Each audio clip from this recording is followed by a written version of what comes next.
I'm not the Zodiac. And if I was, I certainly wouldn't tell you. What if a serial killer not only left a trail of bodies but also taunted the police and media with cryptic letters, secret ciphers, and deadly threats? This is the chilling true story of the Zodiac Killer who terrorized California and the relentless hunt for the man behind the mask. The movie begins by introducing two lovers, Darlene and Mike, who tragically fall victim to a serial killer. The gruesome incident takes place while they are inside their car parked in a Vallejo, California parking area. Approximately 1 month later, a letter arrives at the Chronicle office from the notorious serial killer who identifies himself as the Zodiac. The Zodiac has claimed responsibility for the murders of Darlene, Mike, and numerous others. At this point, we are introduced to Paul Avery, a seasoned crime reporter, and Robert Gameth, a father and a talented cartoonist working at the Chronicle office. In response to the letter, a meeting is convened at the Chronicle office to discuss its contents. Upon opening the handwritten letter, the Zodiac provides a chilling account of how he brutally killed the aforementioned lovers on the 4th of July. Additionally, he demands that the Chronicle prominently feature his letter on the front page of their newspaper. The Zodiac ominously warns that failure to comply will result in further bloodshed. Alongside the letter, a cipher encrypted with symbols is included. While the meeting is in progress, Grace Smith, keep a keen interest in the case, begins deciphering the symbols. Unfortunately, his concentration is interrupted by one of his colleagues, preventing him from making significant progress. After receiving confirmation from the police regarding the crime scene description of Darlene and Mike Paul, Avery is astounded to discover that it aligns precisely with the details provided by the Zodiac in his letter. The police themselves have also received a similar message from the elusive killer. If they choose not to publish the news on the front page, the Zodiac threatens to continue his killing spree. Eventually, the Chronicle office resolves to place the news on page 4. Grace Smith is approached by Paul Avery, who takes an interest in him due to his earlier remark during the meeting about the Zodiac. Decrypted message provided by the police. Upon completing the reading, Grace Smith notices something peculiar at the end of the message. Intrigued by puzzles and possessing a knack for solving them,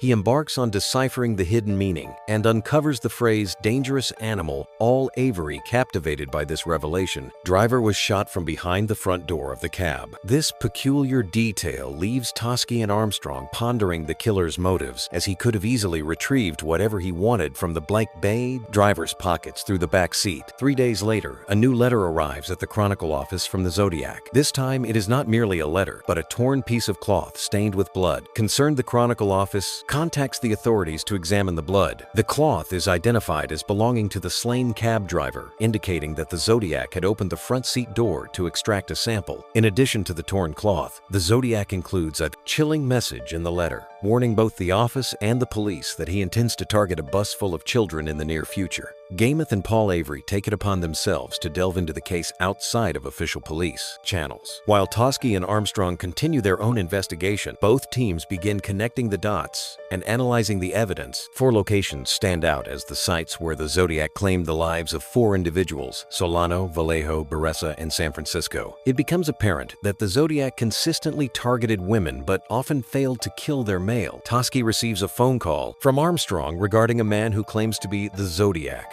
and demands a live television phone call with a renowned attorney named Melvin Belli. Arrangements are made for the live television phone call with Melvin Belli. The voice of the Zodiac trembles with pain as he engages in the conversation. Hello, this is Melvin Belli. Who am I speaking with? This is the Zodiac speaking. Melvin attempts to persuade him to meet in person, and the Zodiac reveals that he is in need of medical help. He confesses to suffering from excruciating headaches that intensify if he refrains from killing. Following the phone call, the Zodiac attempts to establish contact with Melvin. However, Melvin is often unreachable due to his frequent travels. The police become aware of the contact and visit Melvin's home to discuss the messages. Although Melvin never met the Zodiac, his maid had conversed with the elusive killer before days pass, and Grace Smith and Paul Avery persist in their search for clues about the killer. Paul Avery concludes that the Zodiac is an attention seeker who craves media coverage. He shares files with Grace Smith, highlighting a possible correlation between the Zodiac and another unidentified killer in town. The Zodiac seems to take credit for murder simply to gain notoriety. Out of the 13 killings claimed by the Zodiac, only 4 can be attributed to him with certainty. Paul Avery contacts the police and requests a firearm for his personal protection. Gameth goes on a date with a woman named Melanie, but the atmosphere is strained, and Grace Smith Gameth's thoughts are preoccupied with Paul Avery, who received an anonymous tip about the Zodiac from Riverside. Gameth suspects it could be an ambush orchestrated by the Zodiac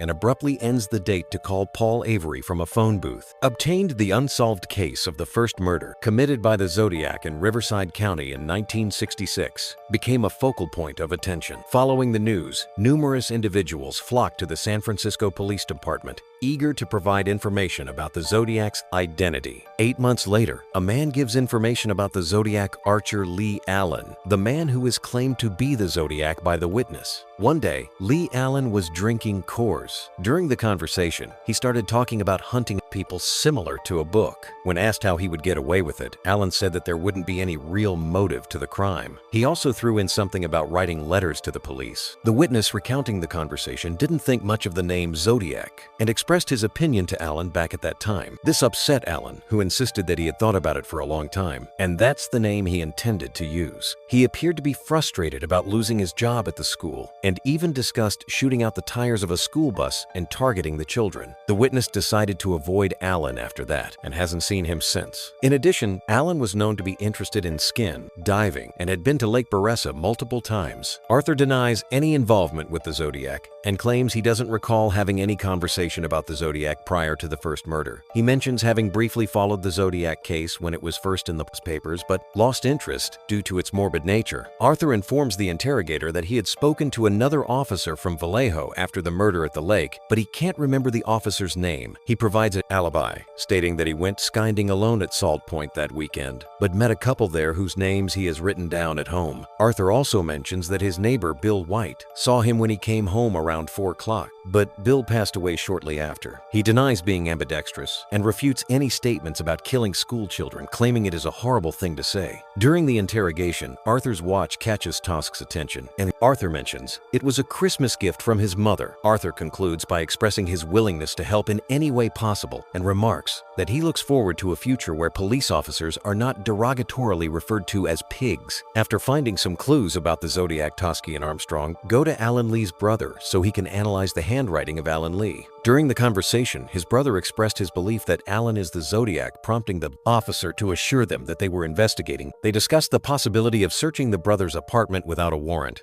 and Alan's brother mentioned a misspelling in a Zodiac letter that matched a Christmas card received from their brother, leading them to agree to search for it. After conducting a search on Alan's house and not finding a clue, 4 years later, Paul Avery becomes a complete addict. Armstrong quits his job as a detective. Gay Smith got married to his date, and Ski is the only one who is still on this case. Gay Smith wanted to solve the case for his upcoming book. He goes to contact Tuski about the case. While having lunch, Toski initially refused to discuss the open Zodiac case, expressing appreciation for the interest, but stating he couldn't provide any information about it. However, Gray Smith persisted and asked about the day-to-day progress of the investigation. Toski, who seems to be over the case, informed Gray Smith that the Zodiac Killer had not communicated for 3 years. To emphasize the gravity of the situation, Toski revealed that over 200 murders had occurred in San Francisco since the Zodiac's last known activity. Gameth conducted research on the first cipher used by the Zodiac Killer and revealed that the necessary information to create it could be found in certain books. Gameth proposed the idea that by tracking these books, they might be able to trace the identity of the killer. He recalled Toski's previous belief that the Zodiac could have a military background and shared that he had compiled a list of individuals who had checked out these cipher-related books from various base libraries. Graysmith then presented evidence to Toski that almost every book on ciphers had been stolen from the Presidio Library and the Oakland Army Terminal Library. Having checked out these books, adding a suspicious element to the investigation, intrigued, the investigator inquired about Mr. Gameth's identity, to which he replied that he simply wanted to help. Toski gives Graysmith a clue who he should contact and leaves the restaurant. Afterwards, Graysmith starts connecting the dots to figure out who the Zodiac is. The more he pushed, the more he started getting phone calls from the Zodiac. The same thing that has happened with Paul Avery. After Graysmith collected files from the police from 4 locations, he finally solved the case. Gameth met Toski to tell him who the Zodiac is, the 18th of December, which happens to be Arthur Lee Allen's birthday.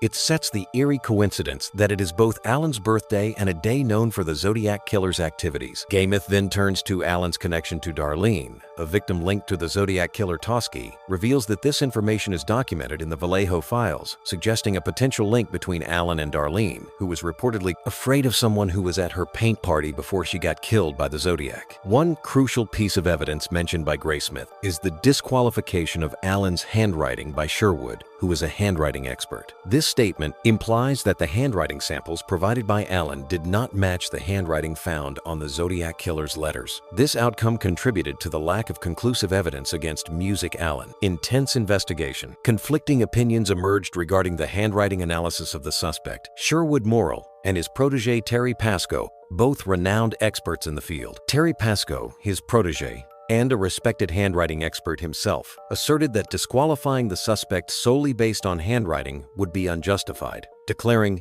"Do not disqualify this suspect on the basis of handwriting." These divergent viewpoints created a complex situation where Sherwood Morrill's seniority and authority as the head of question documents clashed with Terry Pascoe's expertise. The investigation from Graymouth uncovered several key pieces of evidence. Firstly, military boot prints were found at the crime scenes, indicating a potential connection between the Zodiac and the military. Additionally, matching sizes of shoes and gloves were discovered, suggesting that the same individual may have been responsible for the various crimes. The investigation also revealed intriguing references such as the most dangerous game and a Zodiac watch, which could potentially hold clues to the identity or motives of the Zodiac. Gaysmith's investigation examined a statement from Catherine Allen revealed that a suspect named Arthur Lee Allen had cleaned out his trailer shortly after the crimes and relocated to Santa Rosa. This raised suspicion, as it seemed unusual for someone to move to a different county just 48 hours after being interviewed in relation to the case. In an attempt to establish a timeline and potential correlation, the investigators compared the timelines of Arthur Lee Allen and the Zodiac's activities. They discovered that Allen's firing for molesting his students and his family's discovery of his pedophilic tendencies preceded the first Zodiac letters by several months. This suggested a possible motive or trigger for the Zodiac's actions. Another significant finding was the cessation of Zodiac's letters during the period when Arthur Lee Allen was arrested at Atascadero starting from January and ending upon his release in August. This hiatus coincided with Allen's imprisonment and subsequent resumption of communication with the investigators. Farron, one of the victims, and the Zodiac phone calls made on the night of Darlene murder indicated a connection between them. Furthermore, the Vallejo file revealed that Darlene knew a man named Lee, potentially linking her to Arthur Lee Allen. While coincidences were acknowledged,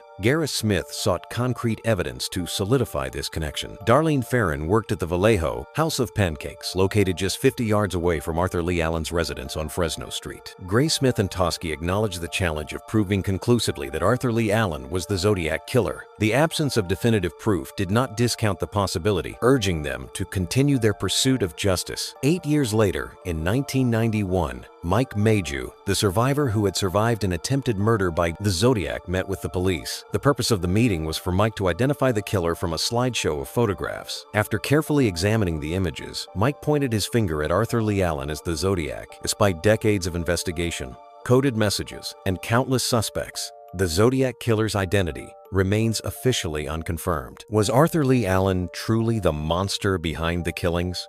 The truth might still be buried in the shadows, but the legacy of fear and obsession the Zodiac left behind still haunts us today.